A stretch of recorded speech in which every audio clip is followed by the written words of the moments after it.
بے شمار لوگ، یہ ایک بزرگ جو بلوچستان کے اندر جنہوں نے حال میں عمرہ کیا ہے اسے بڑھا چڑھا کے پیش کر رکھے ہیں، خصوصاً اس پہ جو پہلے آواز اٹھانے والے ہیں وہ عرب میڈیا ہے۔ تو یہ بات بالکل بھی مناسب نہیں ہے کہ ایک ایسا انسان جو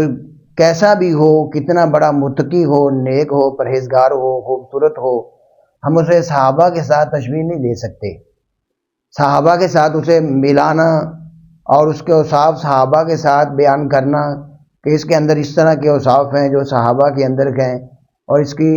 شکل صحابہ کے ساتھ ملتی ہے، اس کی چال صحابہ کے ساتھ ملتی ہے، تو یہ بالکل بھی غیر مناسب چیزیں ہیں۔ صحابہ تو پاک ہستیاں ہیں، ان کے ساتھ اس طرح کی چیزیں ملانا، تشبیہ دینا یہ بالکل بھی مناسب نہیں ہے۔ اور پھر ایسے اچھے بھلے انسان جو شعور بھی رکھتے ہیں، اور اگر عام کوئی اجمی انسان اس طرح کی کوئی بات کرتا تو شاید کہ آج تک لوگ اسے گستاخ اور پتہ نہیں کیا کیا کہہ دیتے۔ تو یہ ہر انسان جو بھی ایک مسلمان ہو انہیں یہ بات ہمیشہ ذہن میں رکھنی چاہیے کہ جو ہماری پاک ہستیاں ہیں، جو ہماری برگزیدہ ہستیاں ہیں، ان ہستیوں کی توہین بالکل بھی نہیں کرنی چاہیے۔ ہمیں کسی کی شان کا کوئی انکار نہیں ہے، ہم کسی کی عزت سے وقار سے جالس نہیں ہیں۔ ہماری دعا ہے کہ اللہ رب العزت ہر مسلمان کو عزت دے، ہر مسلمان کو شان دے، وقار دے، بلند ایمان دے، وہ اللہ کا دوست بن جائے، یہ ہماری خواہش ہے۔ ہر انسان توحید پرست بنے، وہ اللہ کو چاہنے والا بنے، اللہ اسے پسند فرمائے، اللہ کا دوست بنے، یہ بڑی اچھی بات ہے۔ لیکن کوئی بھی انسان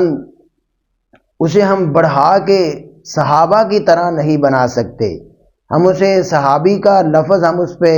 ٹائٹل ہم بالکل بھی نہیں لگا سکتے، یہ ہمارے لیے بالکل مناسب نہیں ہے۔ تو اسی لیے ہمیں خیال کرنا چاہیے، پرہیز کرنا چاہیے کہ کسی بھی انسان کو اس کی شکل و صورت کی وجہ سے، اس کے چال چلن کی وجہ سے، اس کے اچھے اوصاف کی وجہ سے ہمیں صحابہ کی توہین بالکل بھی نہیں کرنی چاہیے۔ ہمیں کسی انسان کو صحابہ کے ساتھ بالکل بھی ملانا نہیں چاہیے۔ اگر کسی انسان کو اللہ رب العزت نے اس کے کسی اچھے وصف کی وجہ سے پسند فرمایا ہے تو ہماری دعا ہے کہ اللہ رب العزت اسے اور زیادہ عزتوں سے نوازے، الہ العالمین اسے برکات دے، الہ العالمین اسے توحید والا ایمان دے، الہ العالمین